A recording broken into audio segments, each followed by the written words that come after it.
Kali ini kita akan membahas tentang mengapa ada kalanya kita membenci seseorang tanpa alasan.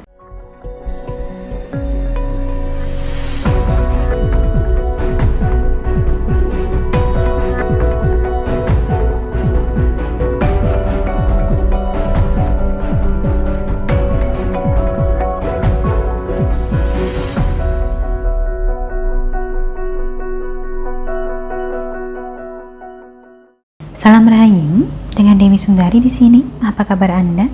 Saya doakan semoga selalu sehat dan senantiasa diberikan kemudahan serta kelancaran dimanapun Anda berada.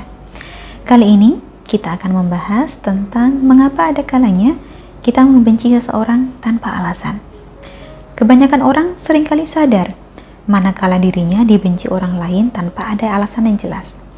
Tetapi tidak banyak orang sadar bahwa dirinya pun kadang membenci orang tanpa alasan. Perasaan semacam ini mungkin pernah Anda alami. Ada rasa tidak suka terhadap orang tertentu, yang mana penyebab rasa tidak sukanya ini tidak dapat Anda jelaskan. Entah mengapa Anda menganggap bahwa semua yang dilakukan orang ini adalah salah. Tentu saja, sebagai pribadi yang dewasa dan berakal, biasanya perasaan semacam ini kita pendam, tidak kita tunjukkan. Meskipun di dunia ini ada banyak juga orang yang menunjukkan rasa tidak sukanya secara terbuka. Padahal dia bahkan tidak bisa menjelaskan tidak sukanya itu kenapa. Pokoknya tidak suka. Intinya tidak suka. Di satu sisi, rasa tidak suka ini bisa jadi muncul karena kecemburuan kita.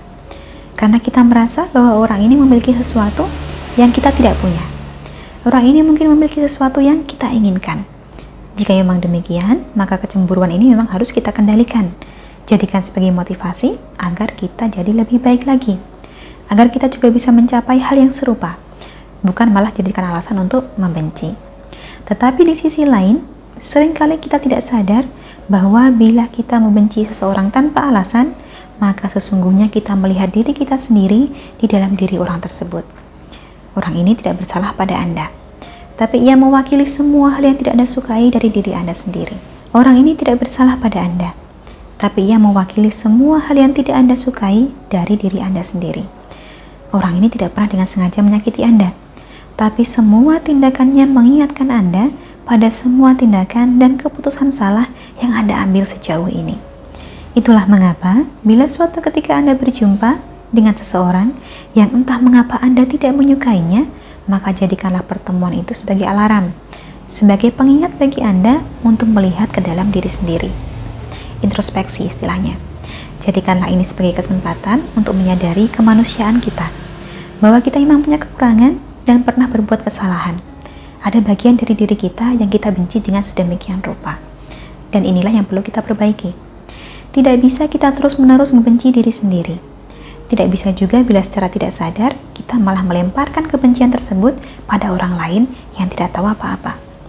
Kiranya saat ini ada seseorang yang Anda benci, yang mana penyebab kebencian ini sama sekali tidak dapat Anda jelaskan, maka besar kemungkinan justru ada persamaan yang besar antara diri Anda dengan orang yang bersangkutan. Cobalah untuk mengenalinya dengan lebih baik. Siapa tahu, justru orang inilah yang bakal menjadi kawan terbaik dalam hidup Anda. Karena sebagaimana Anda bisa membencinya dengan sedemikian rupa, Anda pun pasti bisa mengasihinya dengan luar biasa. Sampai di sini saya cukupkan, kurang lebihnya demikianlah yang dapat saya sampaikan seputar mengapa kita bisa membenci seseorang tanpa alasan. Semoga menjadikan pencerahan tersendiri bagi Anda. Terima kasih banyak telah menyaksikan. Sampai jumpa di kesempatan selanjutnya dan salam Rahayu.